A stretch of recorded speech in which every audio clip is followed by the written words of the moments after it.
បងប្អូនបិទភីសាបងប្អូនយើងអត់មានសម្បកភីសាឯងបងប្អូនតែខ្ញុំមានសម្បកអានេះសម្បកអីគេកូនសម្បកគួងហ្នឹងហើយខ្ញុំមានសម្បកគួងបងប្អូនដាក់3 4 5សន្លឹកហ្នឹងណាចា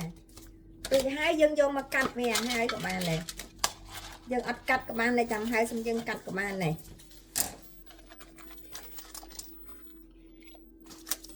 ចាអានេះអាំស្លឹកនេះបែកបងប្អូនខ្ញុំដាក់ទៅហើយចា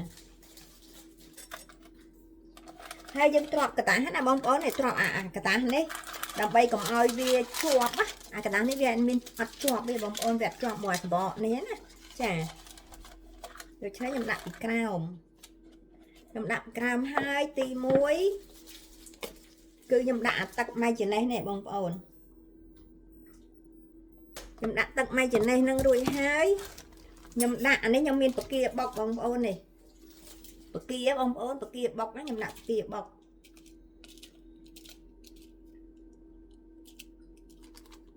អូយហើយអានេះខ្ញុំមានសាច់ផាត់បងប្អូននេះសាច់ផាត់ដាក់សាច់ផាត់ទៀត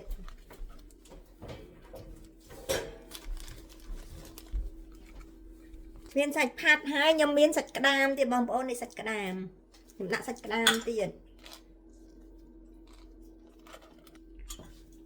បងប្អូនទៅពេលដាក់សាច់ក្តាមរួចហើយខ្ញុំដាក់នេះឈីបងប្អូនយ៉ាសំបកឈីខ្ញុំអត់ប្រើអាឈីតែអាឈីសរសៃបងប្អូនខ្ញុំប្រើអាឈីនេះចាព្រោះអាឈីសរសៃខ្ញុំអត់សូវចូលចិត្តតែខ្ញុំប្រើអាឈីនេះបងប្អូនចា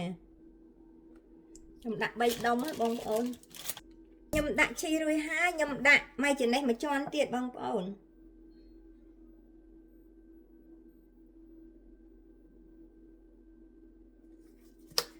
រួចហើយខ្ញុំដាក់ទឹកពេញប៉ោះទៀត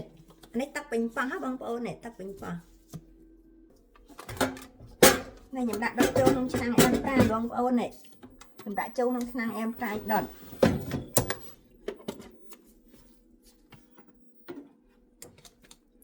ខ្ញុំដាក់ភ្លើងតាម150ឯងបងប្អូន150បានន័យថាស្មើនឹងភ្លើង300បងប្អូនណាបើយើងមានពោតយើងដាក់ពោតផងណាបងប្អូនចាមិញខ្ញុំមិនបានដាក់ពោតខ្ញុំរើទូទៅឃើញមានពោតខ្ញុំយកពោតមកដាក់ថែមអញ្ចឹងណាបងប្អូនចាយើងដាក់ពោតថែមទៅវាមានរសជាតិផ្អែមឆ្ងាញ់ដែរគ្រាប់ពោតចាដូច្នេះខ្ញុំដាក់ពោតបន្ថែមបងប្អូនចាពីសាណាបើយើងចង់ដាក់អីក៏ដាក់បងប្អូនយើងមានបកាដាក់បកាអីថែមទៀតទៅស្រាញ់ចិត្តយើងឯងឥឡូវពីសាយើងបានឆ្អិនហើយបងប្អូននេះយើងដុតមិញហ្នឹងឆ្អិនហើយបងប្អូនដូច្នេះខ្ញុំលើកយកតែនំមកឲ្យបងប្អូននេះលើកតែនំមកទេកដាស់នេះអីយើងអត់យកទេដាក់ជាប់បងប្អូនឃើញទេពីសាយើងឆ្អិនហើយបងប្អូនឃើញស្រួយឯនេះឃើញស្រួយមែនតើបងប្អូនឃើញបងប្អូនឃើញស្រួយហ៎ហើយយើងពេលយើងញ៉ាំយើងកាត់វាណាបងប្អូន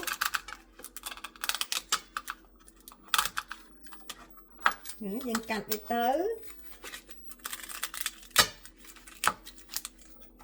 កាត់មិនដាច់បងប្អូនយើងកាត់ឲ្យដាច់ម្ដុំអញ្ចឹងឃើញបាញ់ត្រាំងយើងរួចរាល់ហើយបងប្អូនចាយើងអត់មានសបកបាញ់សបកភីសាគឺយើងយកសបកសយ៉បងប្អូនចាសបកសយ៉ចាដាក់សបកសយ៉យើងយកសបកសយ៉ហ្នឹងធ្វើចាដូច្នេះយើងបានភីសាញ៉ាំដែរហើយ